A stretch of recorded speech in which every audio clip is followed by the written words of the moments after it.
Net kyk of al my liggies anders hier voor. Dit lyk daarom so. Ja, ons klank is vanoggend so 'n bietjie, mense kry mos maar sulke kere, nê. En dan, partykeer dan is die bose wat mos maar ook in die agtergrond iewers rondloop soos 'n brullende leeu, wil nie aan hom eer gee nie, maar kyk, hy gaan 'n bietjie kom deur mekaar krap hier as hy kan, maar ons gaan nie toelaat dat hy ons vanoggend ooraan sit nie, want Jesus het reeds oorwin. So ek wil net van my kant af weer eens sê, elke liewe persoon wat vanoggend hier is so verskriklik hartlik welkom. Dit is regtig 'n voorreg om so saam as gemeente in die Here se naam by mekaar te wees.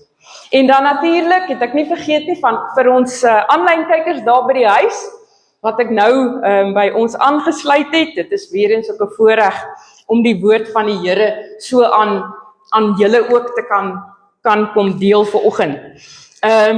Iemand wat in Oos-London bly, wat 'n dame wat al geruime tyd aanlyn ons dienste dan nou ook so volg. Dit is amazing, né? Meer as 300 km verder van hier af is sy, en sy kan ook deel in hierdie woord van die Here. So sy het toe nou vir my 'n boodskap gestuur oor die naweek, en toe sê sy dat Vrydag toe ons nou nagmaal moes gebruik het, die van julle wat hier was sal onthou, ons het saam nagmaal gevier. Sy sê toe het sy en een van haar seuns sommer daar waar hulle was, ek neem aan by die huis, het hulle terwyl hulle gekyk het hulle toe nou ook saam kon nagmaal vier. Wat 'n besondere geleentheid wat die Here dan ook so skep vir ons om sy woord verder te kan deel. Maar kom ons kom terug na hier, waar ons is vanoggend ook dan so by mekaar, en ek gaan so 'n paar verse lees hier uit Romeine hoofstuk 8. Romeine hoofstuk 8, hier in my 83 vertaling, as ek mooi kyk, dan is ons hierso op, nou net die regte hoofstuk kry, hierso op bladsy 206, dis in my 83 vertaling, Romeine hoofstuk 8. Romeine hoofstuk 8. En ek wil graag daar lees vanaf vers 31, en dis my gebed dat die Here ook hierdie woorde wat vir baie van ons redelik bekend mag wees, dat hy dit net opnuut vanoggend regtig deur sy gees in ons harte sal kom skryf, en dit ook lewend verder vir ons sal maak op ons pad verder dan vorentoe. Dis natuurlik Paulus wat hier skrywe, hy is in ekstase, hy is in vervoering, en hy sê, wat is nou ons gevolgtrekking oor al hierdie dinge? Dit, God is vir ons, wie kan dan teen ons wees? Hy, God die Vader, het sy eie seun, Jesus, nie gespaar nie, maar hom oorgelewer om ons almal te red. Sal hy ons dan nie al die ander dinge saam met Jesus uit genade uit skenk nie? Dan net so 'n bietjie verder, vers 35.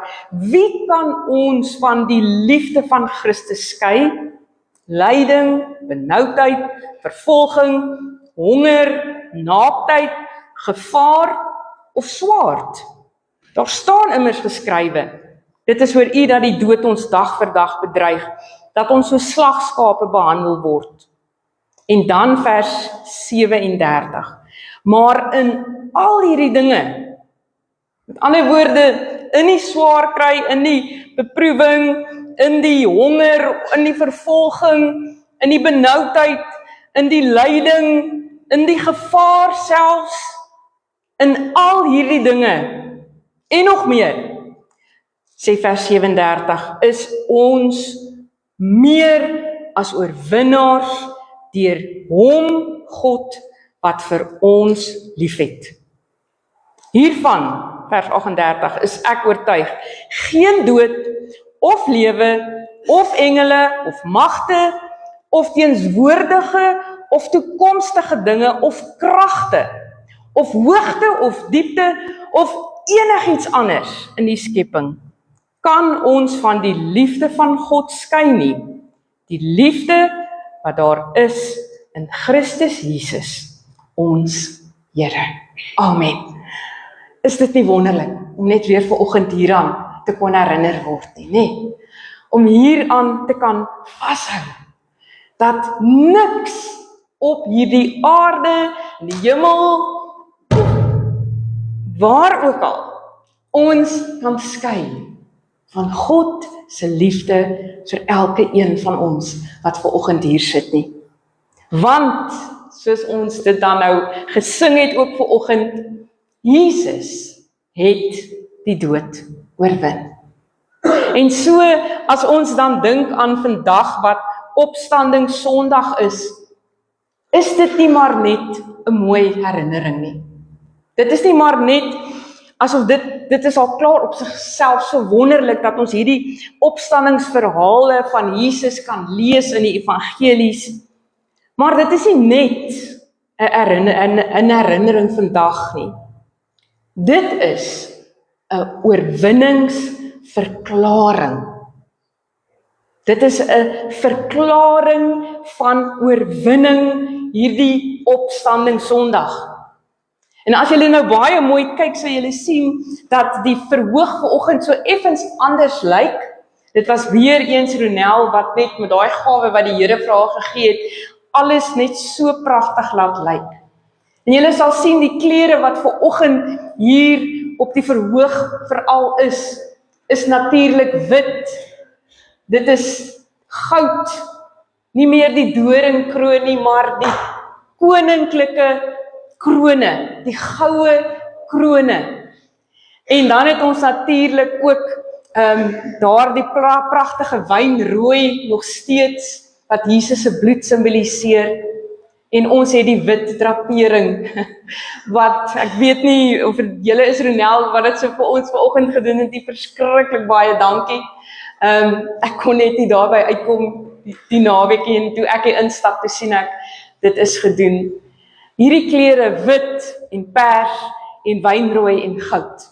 Dis nie sommer maar net met toevallig op die verhoog vanoggend nie. Dit is die klere, die amptelike klere van oorwinning. Dit is die klere of die kleure wat die konings van die vroegte tye afgedra het. Ons weet nou al van die purper, die pers, nee, hierdie perskleur, dit was Vrydag ook gewees.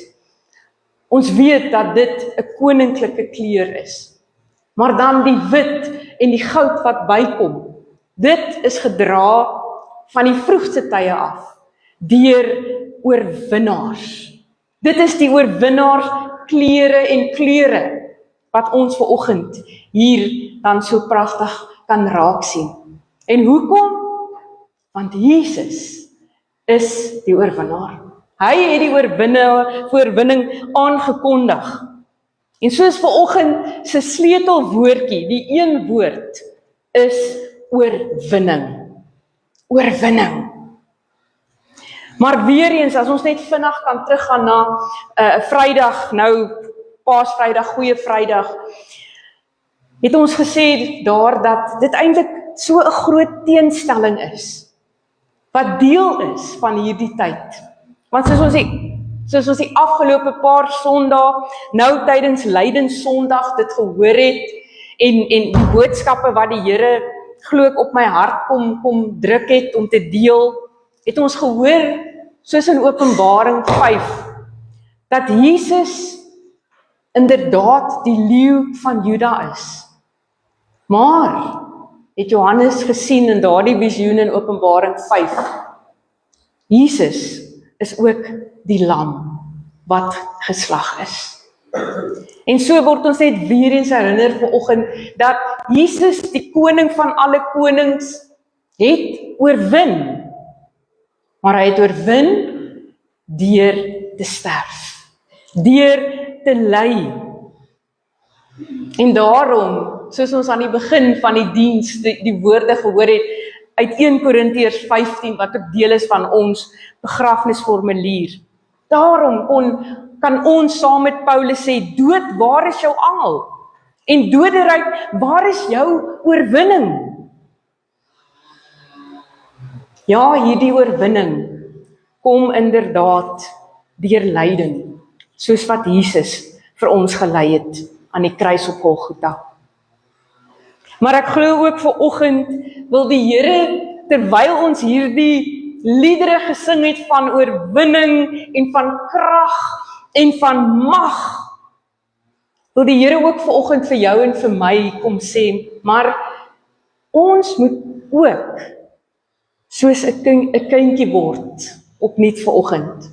Ons moet vanoggend met kinderlike geloof na Jesus kyk.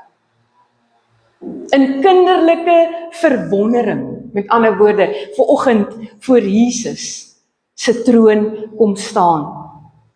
En iemand wat dit baie goed, of iets daarvan baie goed verstaan het, was die baie beroemde, gewilde skrywer C.S. Lewis. En dalk het van julle al van hom gehoor. Professor Stefan Joubert skryf nou die afgelope paar dae, kan nie presies onthou watter dag dit was, maar skryf hy 'n aangrypende gedeelte.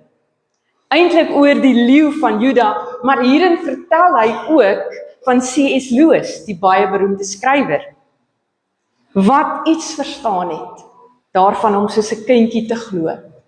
Want sien, ek wil nou nie in te veel detail ingaan nie, maar so vertel hulle dat C.S. Lewis was aanvanklik, soos hulle sê, 'n agnostikus.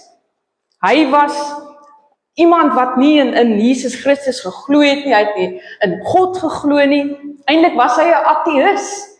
Hy het nie geglo dat God waarlik leef nie en dat God bestaan nie. Maar die Here kom gryp in sy lewe en hy maak 'n radikale omkeer. En hy kom tot bekering. En deel van sy bekering, hy het baie ander boeke ook geskryf, maar hy skryf 'n kinderboeke reeks wat vandag nog wyd gelees word. Ek selfs as dogtertjie, min wetende, ek het maar net biblioteek toe gegaan, soos dit altyd ons gewoonte was, saam met, meestal my pa, hy saam met ons as klein kindertjies ons biblioteek toe gevat, en ek sien hierdie boek en ek haal hom uit, en dit was nogal, kan nie onthou of dit Engels of Afrikaans was nie, maar dit maak nie saak nie, en ek haal hierdie boek uit en ek begin te lees, en hierdie verhaal, hierdie storie, gryp my so aan, en ek kom agter, maar daar is nog van hierdie boeke, dit is eintlik 'n hele reeks. In die Engels is die titel The Chronicles of Narnia, die verhale van die land Narnia. Dink amper dis nou dink ek daaraan, daar was 'n fliek ook gemaak, iets met Narnia te doen. Maar hierdie kinderreeks is geskrywe deur niemand anders as hierdie eenste C.S. Lewis nie. 'n baie intelligente man, 'n baie diepdenker, en hy skryf hierdie reeks, The Chronicles of Narnia. En as hy hierdie reeks skrywe, dan is dit die verhaal in kort oor kindertjies wat kuier by 'n familielid en hulle beland op 'n manier in 'n hangkas, 'n towerhangkas, en toe hulle weer sien is hulle in hierdie land, hierdie koninkryk Narnia. En daar het hulle allerhande interessante avonture en ontmoet hulle interessante kreature. Maar onder andere ontmoet hulle 'n groot, magtige, sterk leeu met die naam van Aslan.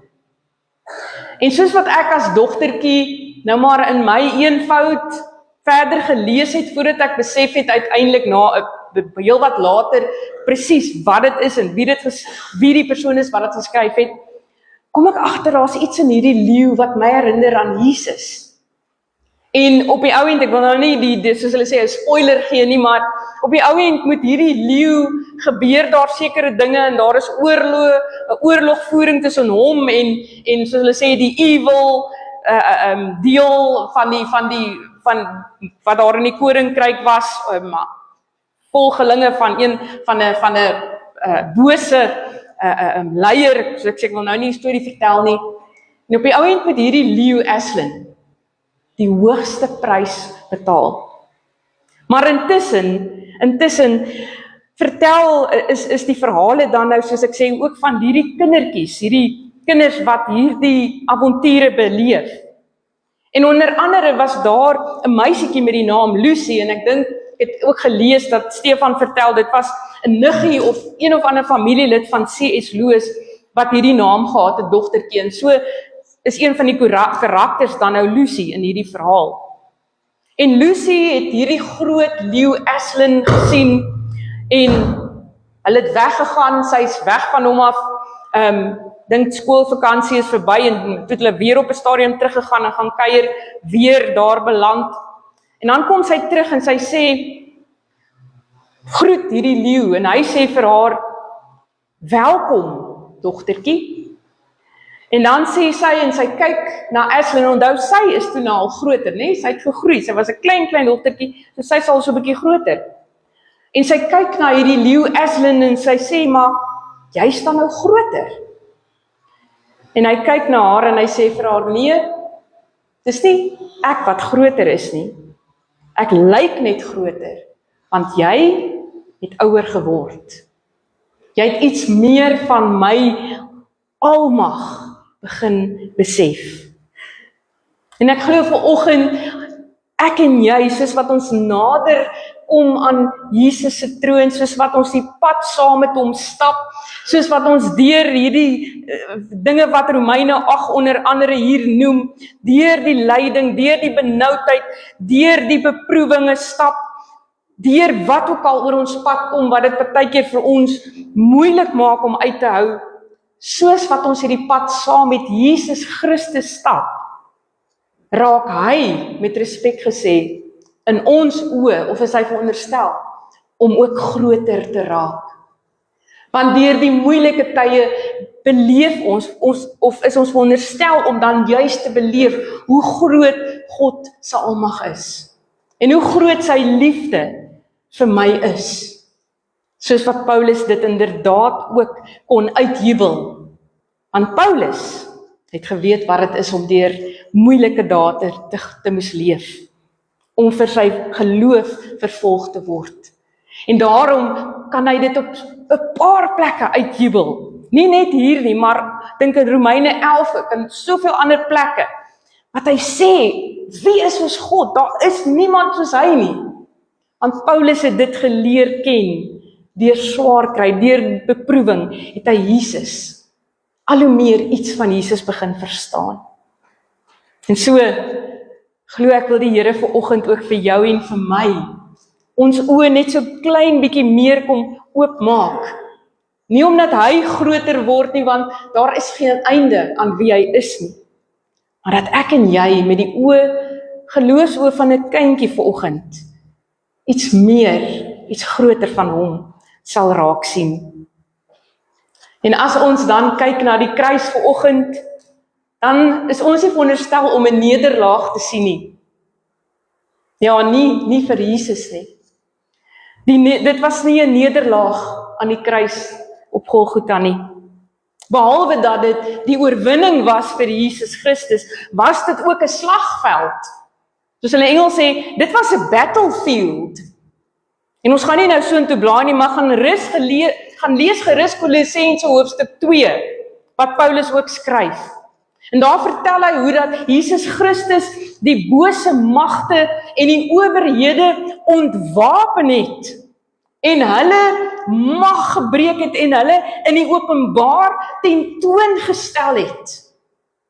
En daardie beeld gebruik Paulus, as hy dink aan daardie tyd, as daar 2 konings met hulle soldate was, lande wat teenoor mekaar oorlog gemaak het, dan sou die koning wat op die ou end gewen het, as hy nie reeds die koning teen wie hy wat verloor het, met ander woorde, as hy nie reeds daardie koning wat verslaan is, doodgemaak het nie, dan sou hy daardie koning met 'n klomp van die kruisgevangenes, die soldate wat natuurlik oorwin is, dan prisoniere, dan sou hulle in 'n groot optog deur die oorwinningsstad se strate ek wil amper sê, gejaag word, soos 'n klomp wilde diere, sodat almal kon sien, hierdie koning, wat in die optog was, wat agter moes hardloop, is verslaan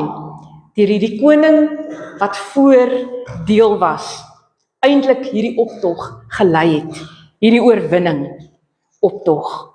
En so het Jesus die bose en die bose magte ontwapen en hulle in die openbaar tentoongestel, sê Kolossense 2. Ja, dit was 'n slagveld daar aan die kruis. Jesus het oorwin. En so wonderlik dat ons vanoggend kan weet dat sonde is verslaan. Ons skuld, het ons gehoor Vrydag, is gedra op Jesus. Die Satan, hy is ontroon. Hy is nie meer in beheer nie, al dink hy so. En die dood is van binne uit die graf oopgebreek. Toe die steen weggerol is, het Jesus vir ons gewys. Die graf is nie meer die einde nie. En dan hoor ons ook verder, as ons kan terugkom na C.S. Lewis, as hy verder in een van sy ander verhale skryf, dan sê hy,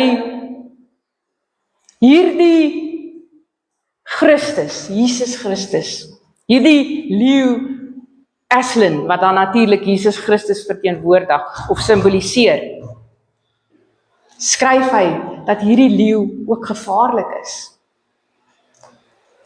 En professor Stefan Joubert het dit al baie keer gesê, Jesus Christus is nie, ag liewe Jesus, teer en klein, maak my liewe hartjie rein, liewe Jesus nie. Ja, ons leer ons klein kindertjies so bid, daar's niks daarmee fout in my oë nie, want hulle moet tog as klein kindertjies kan assosieer met Jesus. Maar ons kan nie daar bly nie. Ons moet tog groei, ons word meer volwasse. En soos wat ons groei en meer volwasse word in ons geloof en ons pad saam met die Here, moet ons iets begin besef van Jesus Christus se almag. En professor Stefan Joubert sê dan, maar Jesus is ook gevaarlik, maar op die regte manier. Want sien, in een van die boeke van C.S. Lewis met die naam The Silver Chair, is daar 'n gedeelte wat hy vertel van 'n ander dogtertjie wat deel was van hierdie vriendegroepie met die naam van Jill. En sy kom by 'n waterstroom aan en sy is so dors. En dan vra die leeu Aslan wat weer daar sit by hierdie waterstroom en hy sê, "Are you not thirsty?" En sy sê, "I'm dying of thirst." En dan sê hy vir haar, "Then drink." En dan vra sy vir hierdie leeu, want sy ken hom nie, sy's versigtig, sy's bang vir hom, sy sê, maar hoe weet ek, jy gaan my nie opeet as ek nader kom nie. En dan sê die leeu vir haar in die storie, "Wel, ek het al magtige heersers en magtige konings het ek al oorwin en verslaan, verslind. Jy sal maar daai kans moet waag." Maar dan kom sy tog nader, want haar dors was so groot, dat sy hierdie groot leeu moes vertrou. En dan drink sy water, en sy hoef nie bang te wees vir hierdie groot leeu nie. Want hierdie groot leeu, as ons dit so kan sê, of dan die leeu van Juda, Jesus Christus, hy nooi ons, jou en my, en elke mens nog steeds vandag. Maar hy nooi ons nie na Aslan se stroompie in daardie verhaal van The Silver Chair nie. Jesus, toe hy op aarde was, daar in Johannes 4, toe hy met daai Samaritaanse vrou gesit het, en met haar gepraat het by die put, die vrou wat reeds 5 mans gehad het, en die een wat by haar was nie haar man nie, het Jesus vir haar genooi en gesê, "Ek sal vir jou lewende water gee, en jy sal nooit weer dors word nie."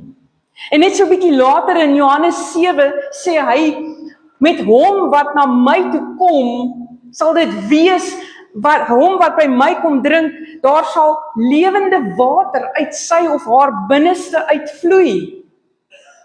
So Jesus nooi ons vandag nog om na hom toe te kom en ons geestelike dors te les. Miskien vir die eerste keer vandag. Of miskien het ek en jy so ver weggedwaal van Jesus af en van die lewende water dat ons geestelik uitgeput en moeg en dors is. Dan hoor die stem van Jesus wat vir jou vandag kom sê, kom terug, kom kry nuwe moed, nuwe krag, nuwe lafenis by my alleen. Jesus nooi ons steeds. Ja, Jesus, hierdie magtige leeu, dwing nie. Hy dreig nie. Hy oorweldig nie deur vrees nie. Maar hy nooi ons uit met sy liefde. Ek wil begin afsluit. Ons moenie 'n fout maak vanoggend nie. Jesus nooi ons uit, inderdaad. Maar hierdie uitnodiging kos iets van jou en my. Dit vra iets van jou en my. Dit kos ons iets. Want as ons na Jesus toe kom, dan beteken dit dat ons ou lewe, ons sondige lewe, agter ons moet laat. Dit beteken dat ons volledig ons lewe se beheer aan God oorgee. Dit beteken dat ek my vertroue 100% op Jesus alleen stel. Dit beteken dat ek hierdie leeu wat die dood oorwin het, 100% sal vertrou. Ja, dit kos vanoggend van jou en my. Ek glo die Here vra ons vanoggend om weer soos 'n kindjie opnuut te kom glo. Dat ons opnuut weer sal bely en sal glo dat die graf werklik leeg is. Maak nie saak wat soveel ander stemme partykeer in die wêreld vir ons probeer wys maak nie. Ons weet Jesus het opgestaan. En ons glo vanoggend, hopelik jy saam met my, ek glo dat die dood werklik verslaan is. En ek weet vanoggend die bose en die sonde het nie meer die laaste woord nie. Ek weet dit, glo dit. Ja, opstanding Sondag sê inderdaad dat ons vandag in oorwinning kan leef. Want hierdie oorwinning van Jesus het nie net daar by die graf gebly of by daardie leë graf nie. Maar hierdie oorwinning, soos ons nou gehoor het, is joune, dis myne. En elke persoon wat na Jesus Christus toe sal kom. Dit maak dat ons inderdaad, soos vers 37 sê van Romeine 8, dat ons meer is as oorwinnaars deur Jesus wat vir ons liefhet. Ons is vanoggend oorwinnaars, soos wat ons hier sit, as ons glo in die leeu van Juda en dat hy opgestaan het. En so is dit dan vanoggend my hartsgebed dat ek en jy sal drink uit die fontein van Jesus se genade, van sy liefde, dat ons sal leef in oorwinning en dat ons sal weet in hom is ons meer as oorwinnaars. Amen. Here,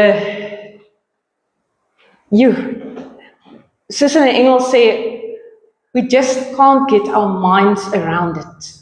Ons kan dit nie met ons menslike verstand heeltemal begryp vanoggend. Hoe U, Koning van alle konings, Heer van alle Here, Lord of all lords, hoe U eerstens 'n babietjie gebord het in die stal van Bethlehem. En dan meer nog, aan daardie kruis gaan sterf het. op daardie goeie Vrydag en in ons plek die skuld gedra het nie. En met u bloed vir ons die prys betaal het nie. U die onskuldige volmaakte offerlam. Maar Here, amper nog meer fantasties om net te weet u het daardie Sondagoggend die krag en die mag en die houvas van die bose, van die ewige dood, van die hel, van die Satan. U het dit verbreek toe u opgestaan het uit die dood uit. Die vyand is verslaan. Dankie daarvoor, Here. Wil U ons opnuut vandag net dat besef. Wie ons is in U, as ons U kinders is, en kies om U te volg. Help ons om met hierdie ingesteldheid, die Engelse woord mindset, te leef. As oorwinnaars, meer as oorwinnaars, deur U wat ons liefhet. In U naam bid ons dit. Amen.